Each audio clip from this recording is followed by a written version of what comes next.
Halo semuanya, Assalamualaikum warahmatullahi wabarakatuh. Sebelumnya, perkenalkan nama saya Niken Amelia dari Prodi Teknik Informatika dengan NIM 4151700154. Di sini saya akan membahas mengenai problematika pemberantasan korupsi di Indonesia.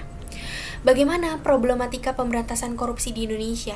Pemberantasan korupsi di Indonesia ternyata tidak melewati jalan yang mulus. Di tengah kepedulian dan komitmen untuk pemberantasan korupsi, sejumlah pihak yang sangat dirugikan dengan kerja pemberantasan korupsi melawan balik. Berbagai isu dan cara dilakukan, mulai dari cara yang seolah-olah konstitusional, rekayasa hukum, serangan langsung, dan pembiaran secara politik atas nama tindak ingin intervensi dalam proses hukum.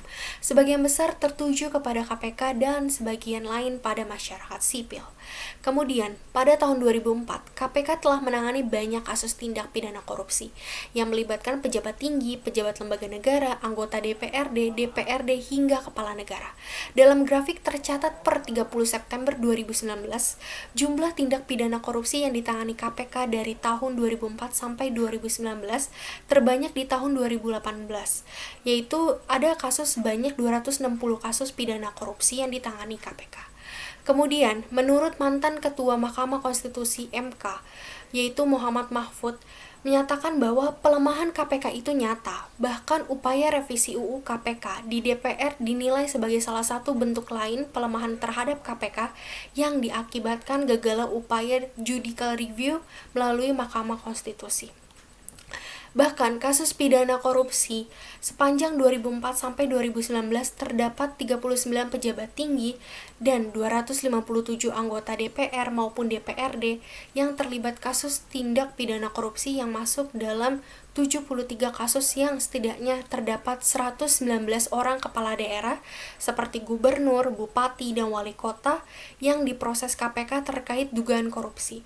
Sebanyak 47 diantaranya merupakan hasil operasi tangkap tangan atau OTT. Korupsi juga melibatkan keluarga pejabat atau kasus yang sering ditemui melibatkan suami atau istri kepala daerah. Kemudian, bagaimana problematika kepolisian sebagai penyidik tindak pidana korupsi dalam penetapan tersangka tindak pidana korupsi dana kampung atau desa? Nah, kenapa sih menjadi problematika? Yang pertama, saksi tidak kooperatif dalam kesediaan hadir meskipun telah dipanggil secara patut dan resmi.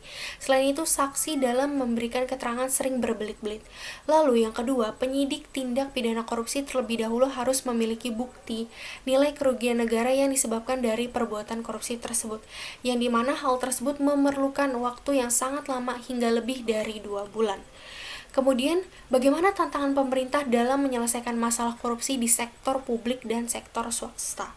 Nah, beberapa negara mengadopsi undang-undang anti suap. Dalam dekade terakhir, kita dengar berbagai langkah dilakukan untuk memberantas korupsi di seluruh dunia.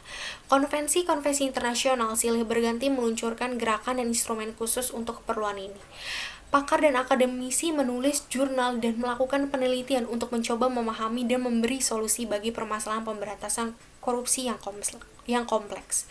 Lalu, bagaimana kesimpulannya? Dari semuanya dapat disimpulkan bahwa problematika kasus korupsi di Indonesia itu tuh masih nggak jelas ujung tanduknya. Kenapa? Karena ada beberapa hambatan pemberantasan korupsi.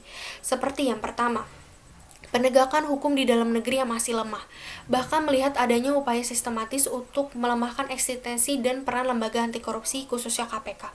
Lalu yang kedua, adanya tumpang tindih dan kurangnya kerjasama antar lembaga negara dalam upaya pemberantasan tindak pidana korupsi baik oleh kepolisian, kejaksaan maupun dari KPK-nya sendiri.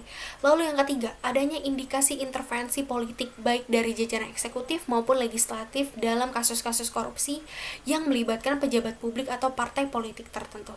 Lalu yang terakhir adalah belum tumbuh dan berkembangnya budaya anti korupsi bagi masyarakat baik di dalam tubuh birokrasi atau masyarakat atau rakyatnya sendiri.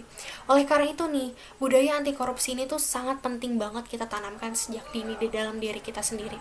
Lakukan hal-hal kecil yang dapat merubah budaya korupsi tersebut. Baik, cukup sekian presentasi dari saya, kurang lebihnya mohon dimaafkan. Wassalamualaikum warahmatullahi wabarakatuh.